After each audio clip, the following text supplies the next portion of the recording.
If I had one question to ask Lazarus, it would be this. Lazarus, what is it like to die?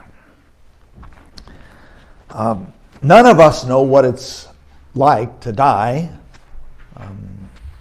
We're among the living, and no one has returned from the grave to tell us about it, except maybe Jesus and Lazarus. Jesus came to Lazarus' tomb in Bethany, where he lived with his sister Martha and Mary, and Jesus said, "Lazarus, come out." And Lazarus came stumbling out of the tomb to get the wrappings unwrapped from him. So if I could speak to Lazarus, I would ask him, Lazarus, what is it like to die?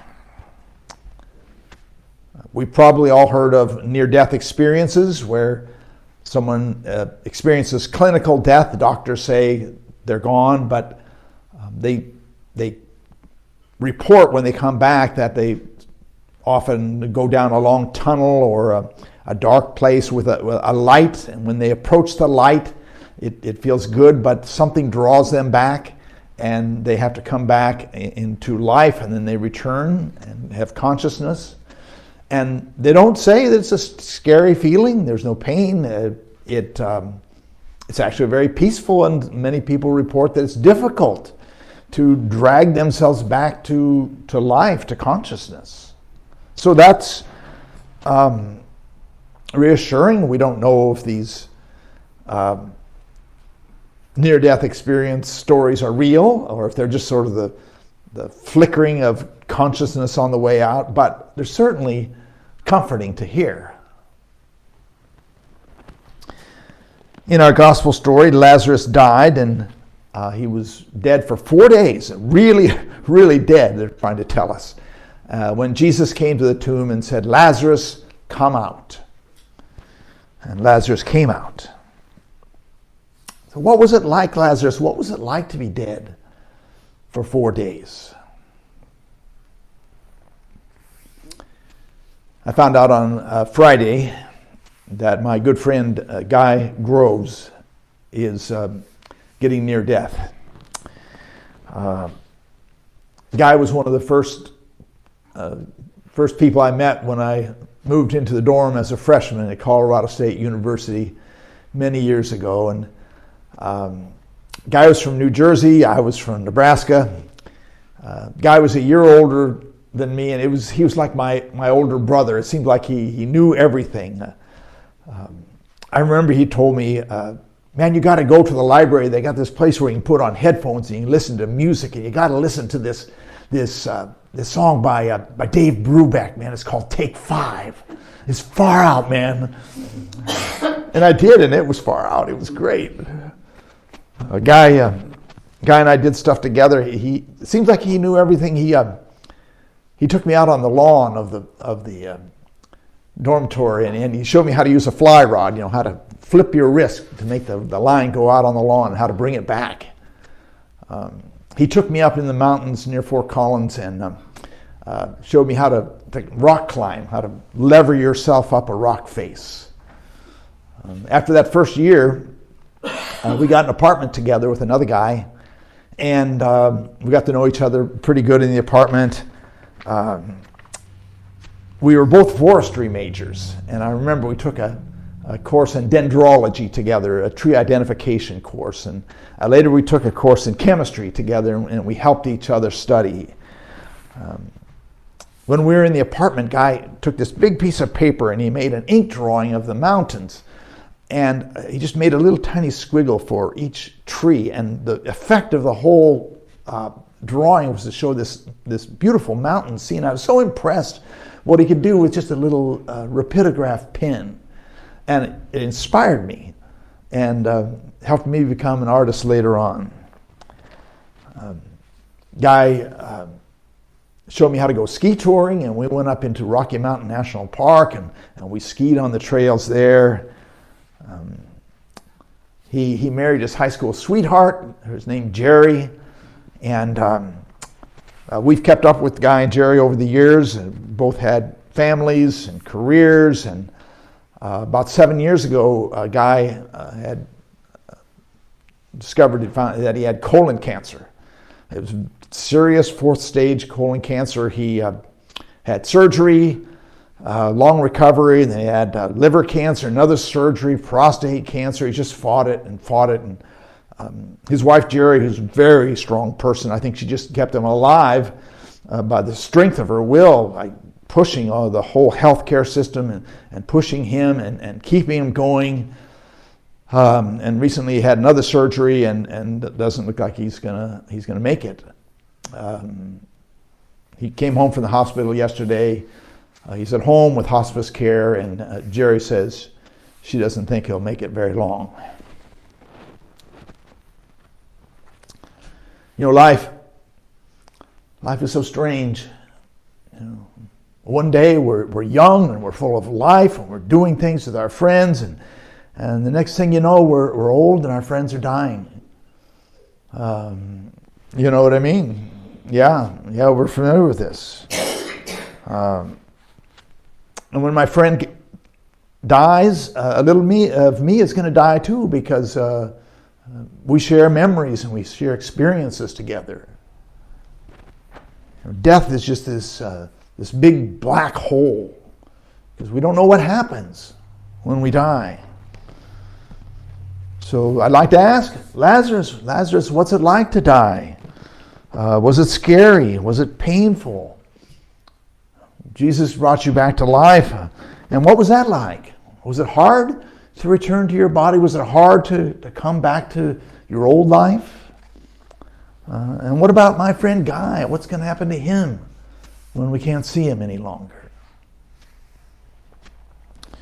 You know, the poet Dylan Thomas wrote, "Do not go gentle into that good night. Rage against the dying of the light." You know, I'm not afraid to die, but I'm not ready. I still have things I want to do. I've got some living to do. Don Taylor was a parishioner of mine, and I helped him as he approached death. And he told me, he says, I'm not afraid of dying because I know where I'm going. I'm a little worried about the passage to get there, but I'm not afraid of dying. And if you ask most people, I think they'll tell you that they believe that they're going to go to heaven when they die. But what does that mean? You know, we all have this image of angels with halos and harps on clouds floating around in the sky. But, I mean, what's that mean? Or is heaven a city with streets that are paved with gold and everybody's standing around worshiping and praising God? I mean, isn't there something more than those sort of cliched images? I think there surely must be much more than that.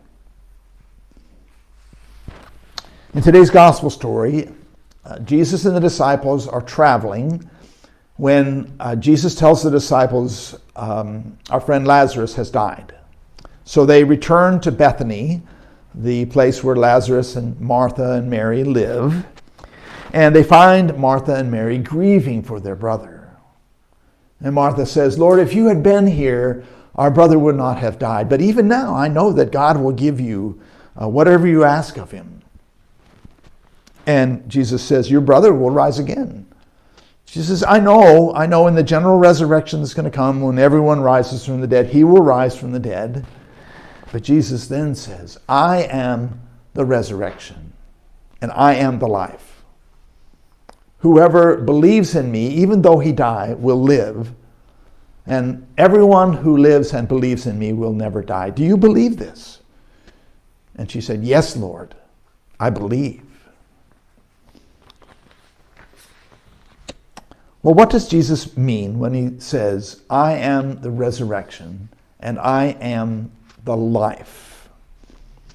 He doesn't say, I'm going to raise you from the dead. He doesn't say, I have some kind of special power that I'm going to use, like a key to get into the gates of heaven, or some kind of a magic trick that I'm going to perform. Jesus just says, I am the resurrection and the life. So Jesus himself is the resurrection. Jesus himself is life.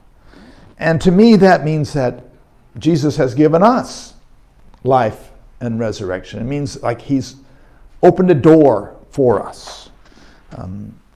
The way ahead of us is clear. When we die, we don't disappear, but we change, and we're changed into something that's, I think, bigger and more open and more free and more conscious than we are now. It's going to be a bigger, more expanded version of life. I can't tell you exactly why I believe that, but I think that our human limitations, the limitations we live with now, will be expanded. The limitations will be lifted. And it seems to me we'll be part of something much bigger than ourselves. We'll be part of God. We'll be alive in Christ. We'll rise in glory. Those are the kinds of, that's the kind of language that Christians use about life after death. We will be part of the communion of saints. Lazarus doesn't have any lines in the Bible. He doesn't say what it was like to be dead and to come back. But I would like to think that what happened to Lazarus will happen to all of us. His resurrection was just the first of many. It was just an example of what will happen to all of us. So I'm not worried about my friend Guy. I know where he's going, and I know he's going to be all right. I do worry about, the next period of time. I hope that the hospice will keep him free of pain and that he'll be able to make the passage into the next life without pain or anxiety. But I believe this larger life that we call resurrection is waiting for him. Jesus said to Martha, I am the resurrection and the life. Whoever believes in me, even though they die, will live. And those who believe in me will never die. Do you believe this? And Martha said, yes, Lord, I believe.